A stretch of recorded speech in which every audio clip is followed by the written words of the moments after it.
Hello friends, welcome to நித்தம் சமையல். நம்ம இன்றைக்கி ஒரு ஸ்வீட் ரெசிபி செய்யலாங்க. அதுக்கு ஒரு கப் கோதுமை மாவு எடுத்துக்கலாம்.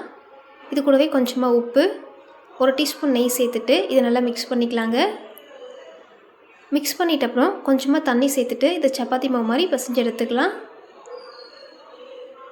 தண்ணி ஒட்டுக்கா சேர்க்க வேணாம், கொஞ்சம் கொஞ்சமாக சேர்த்துட்டு இது நல்லா சப்பாத்தி மாவு மாதிரி சாஃப்டாக பிசைஞ்சு எடுத்துக்கலாங்க. இப்போ கொஞ்சமாக எண்ணெய் சேர்த்துட்டு இதை நல்லா பசைஞ்சிக்கலாங்க. இந்த மாதிரி சாஃப்டாக பசைஞ்சு எடுத்துக்கலாம். இப்போ நம்ம இதை மூடி போட்டு வச்சிடலாங்க. இது அப்படியே இருக்கட்டும். நம்ம இந்த ஸ்வீட்டுக்கு தேங்காய் பூரம் ரெடி பண்ணிட்டு வந்துடலாங்க. கடாயில் ஒரு டேபிள் ஸ்பூன் நெய் சேர்த்துக்கலாம். இது கூடவே 2 டேபிள் ஸ்பூன் ரவை சேர்த்துட்டு இதை 1 நிமிஷம் போல் வறுத்துக்கலாங்க. ரவை வறுப்பட்டதும் இது கூடவே ஒரு கப் தேங்காய் சேர்த்துக்கலாம். தேங்காவை துருவிட்டு சேர்த்துக்கலாங்க. சேர்த்துட்டு தேங்காய் நல்லா ட்ரை ஆகிற வரைக்கும் வறுத்து எடுத்துக்கலாம். தேங்காயில் கொஞ்சம் கூட ஈரப்பதம் இல்லாத மாதிரி இது நல்லா ட்ரை ஆனுங்க. அது வரைக்கும் வறுத்து எடுத்துக்கலாம். ஸ்டவ்வை மீடியம் ஹீட்டில் வச்சுட்டு ஒரு 3 நிமிஷம் போல் வறுத்துக்கலாங்க. தேங்காயெல்லாம் பாருங்கள் இப்போ நல்லா ட்ரை ஆகி வந்திருக்கு. இப்போ ஸ்டவ் ஆஃப் பண்ணிடலாம்.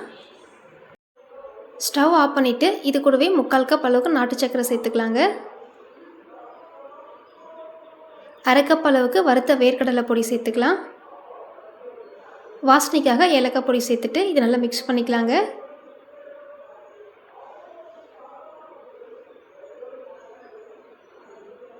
ஸ்டவ் ஆஃபில் தாங்க இருக்குது, ஆனில் இல்லை. இது நல்லா மிக்ஸ் பண்ணிவிட்டு எடுத்துக்கலாம்.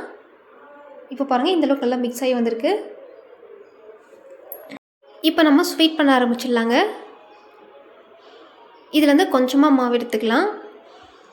கையில் லைட்டாக எண்ணெய் தடவிட்டு கொஞ்சமாக மாவு எடுத்துக்கோங்க. இப்போ நம்ம அதை சப்பாத்திக்கு தேய்க்கிற மாதிரி தேய்ச்சி எடுத்துக்கலாங்க.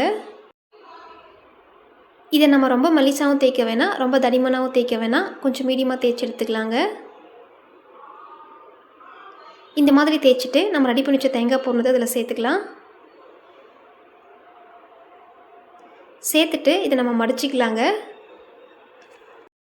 இந்த மாதிரி மடிச்சிட்டு இதை நல்லா அழுத்தி விட்டுக்கலாங்க. இந்த மாதிரி நல்லா அழுத்தி விட்டுக்கோங்க. அப்போ தான் இந்த பூர்ணம் வெளியே வராத இருக்கும் நம்ம எண்ணெயில் பொரிக்கும் போது. இப்போ நம்ம அதை அழகாக மடித்து எடுத்துக்கலாங்க.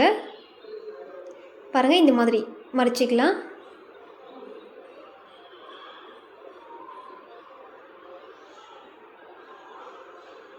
இந்த மாதிரி மடித்து எடுத்துகிட்ட அப்புறம் நம்ம எண்ணெயில் பொரிச்சு எடுத்துக்கலாங்க. இதே மாதிரி நம்ம எல்லாத்தையும் ரெடி பண்ணிட்டு வந்துடலாம்.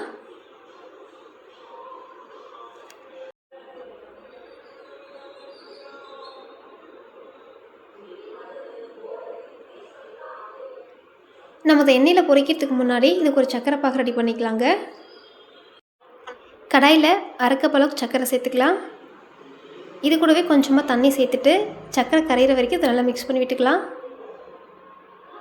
இது சக்கரை கரைஞ்சதும் இதில் கொஞ்சமாக ஏலக்காய் பொடி, அப்புறமா கொஞ்சமாக ஃபுட் கலர் சேர்த்துட்டு இது நல்லா மிக்ஸ் பண்ணிக்கலாம். சர்க்கரையெல்லாம் கரைஞ்சி இது நல்லா மிக்ஸ் ஆகி வந்திருக்கு பாருங்கள். இப்போ நம்ம அதை சிம்மில் வச்சிடலாம். சிம்மில் வச்சுட்டு நம்ம செஞ்ச ஸ்வீட்டை எண்ணெயில் பொரிக்க ஆரம்பிச்சிடலாங்க. அதுக்கு ஒரு கடாயில் எண்ணெய் சேர்த்துக்கலாம். எண்ணெய் நல்லா சூடானதும் நம்ம செஞ்ச ஸ்வீட்டை இதில் பொரிச்சு எடுத்துக்கலாம். இது வேகிறதுக்கு ரொம்ப டைம் எடுக்காதுங்க. 1 நிமிஷத்துக்குள்ளே இது நல்லா பொரிஞ்சு வந்துடும். பாருங்கள் நல்லா வெந்து வந்திருக்கு பாருங்கள்.